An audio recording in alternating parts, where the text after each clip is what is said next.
Hey guys, तो मैं finally लेके आ गया हूँ एपिसोड नंबर 7। मुझे पता है मैं बहुत ज्यादा लेट हो गया। मैं इसलिए लेट हो गया क्योंकि मैं न्यू एनीमे को एक्सप्लेन कर रहा था, इसलिए मुझे बहुत समय लग गया। तो अब मैं जल्दी से जल्दी वीडियो लाने की कोशिश करूंगा अगला एपिसोड। और मुझे पता है कुछ छपरी नल्ले बेरोजगार यूट्यूबर्स भी द गर्ल डाउनस्टेयर में आ चुके हैं और वो मेरी वीडियो की कॉपी कर रहे हैं। तो आपको पता ही है सबसे पहले स्टार्ट किसने किया, मैंने, और खत्म भी मैं ही करूंगा। और मैंने उन लोग की वीडियो भी देखी थोड़ा मोटा, उसमें ये देखा कि मैंने एक ही वीडियो में कम से कम 3 एपिसोड अपलोड किए हुए थे।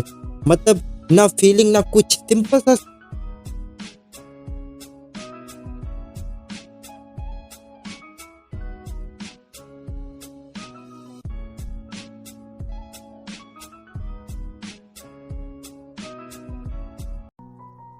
तो एपिसोड की स्टार्ट में पिछले एपिसोड से ही होती है, जहाँ पे जुनतांग और सिया किस कर रहे होते हैं। जुनतांग तो किस करते हुए इतना खो जाता है कि वो तो भूल ही जाता है वो किसको किस कर रहा है। तभी उसका हाथ लाइटर पे चले जाता है। वो काफी ज्यादा हैरान होता है कि उसने सिया को किस किया। फिर सिया उसका हाथ पकड़ के बोलती है, तुम इसे बहते हुए पानी में ठंडा कर लेना।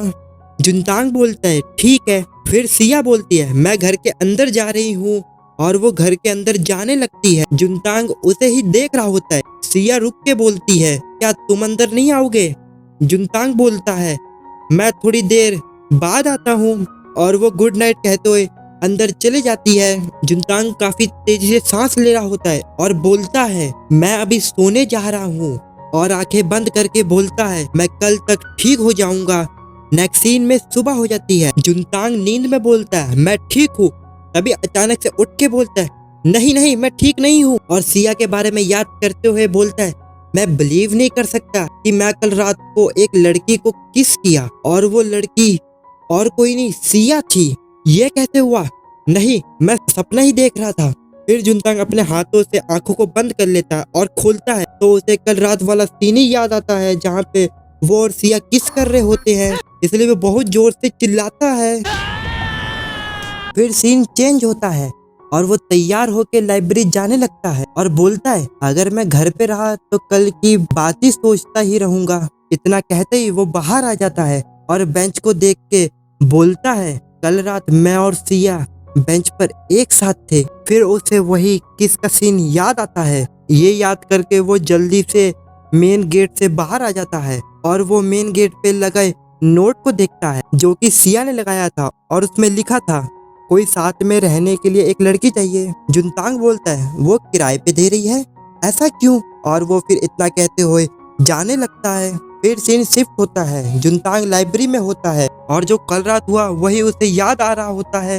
यही तक नहीं, जब वो क्लास में होता है तब भी इस बारे में याद कर रहा होता है।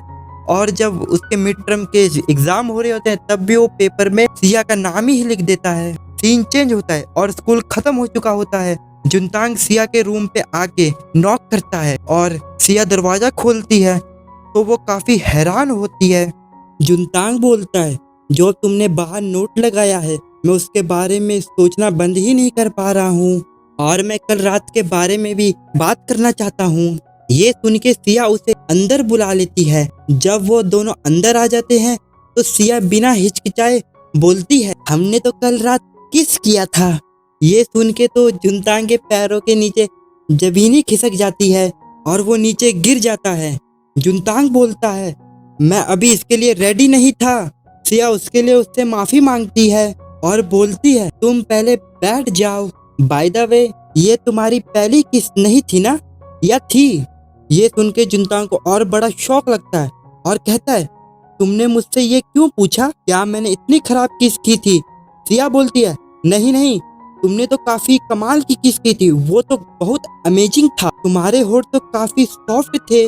और अगर तुमसे कोई पूछेगा तुम्हारी फर्स्ट किस कहाँ हुई थी, तुम कहना बाहर हुई थी। और वो अगर तुमसे पूछे कि किसके साथ, तुम कहना नीचे वाले अपार्टमेंट में रहने वाली एक लड़की से। फिर सिया टेंशन वाला मुंह बना लेती है। जुनतांग बोलता है, शांत हो जाओ। फिर वो दोनों सोफे पे बैठे हुए होते हैं। जुनतांग उससे पूछता है, तुमने अपने रूम को सिर्फ लड़कियों के लिए क्यों रेंट पे देने का सोचा? जिस पे सिया बोलती है, मुझे और भी ज्यादा दोस्त चाहिए क्योंकि तुम और जूही मेरे दोस्त हो। उसकी बात सुन के जुनतांग को पता लग जाता है कि सिया अकेला फील कर रही है, इसलिए वो कहता है, एग्जाम के बाद हम दोनों डिनर करने चलेंगे। ये सुन के सिया थोड़ी खुश हो जाती है और बोलती है, क्या मैं तुम्हारा हाथ पकड़ सकती हूँ जुनतांग?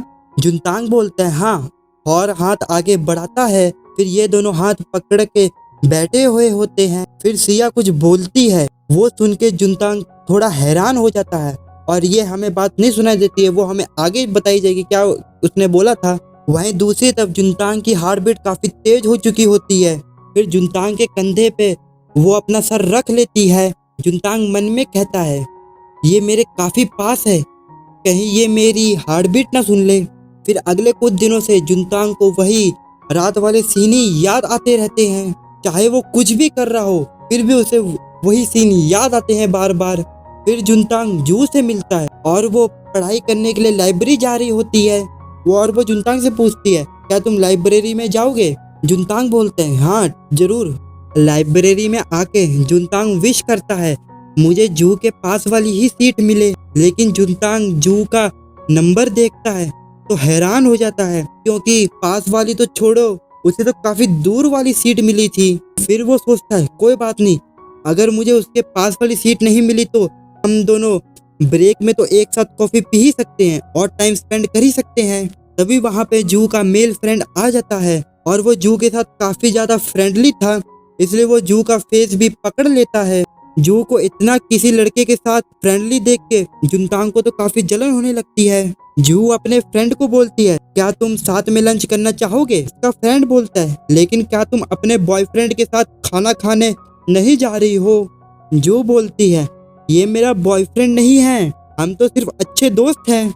ये सुन के जुनतांग कह देता है कि तुम मेरे साथ अकेले होने से इतना नफरत क्यों करती हो? ये सब कहने के बाद जुनतांग वहाँ से चला जाता है। फिर वो वेंडिंग मशीन के पास आके सोचता है, मैं जब भी जू को किसी लड़के के साथ बात करते हुए देखता हूँ तो मुझे अजीब फील होता है। मुझे ऐसा लगता है कि जू मुझे धोखा दे रही है, मेरे साथ ऐसा क्यों हो रहा है? फिर वो कहता है, मैं कौन होता हूँ जज करने वाला, मैंने भी तो सिया का हाथ पकड़ा, फ्लर्टिंग करी और उसको किस भी किया। ये सब होने के बाद भी मैंने अभी तक जू को कुछ भी नहीं बताया है। फिर जुनतांग वही बात को याद करता है जो कि हमें नहीं सुनाया गया था कि सिया ने क्या बोला था। सिया ने बोला था कि तुम जब मेरे आसपास रहते हो तो मुझे बहुत अच्छा लगता है। ये सुन के जुनतांग भी अपने मन में कहता है, ये अभी भी बहुत बेकार है।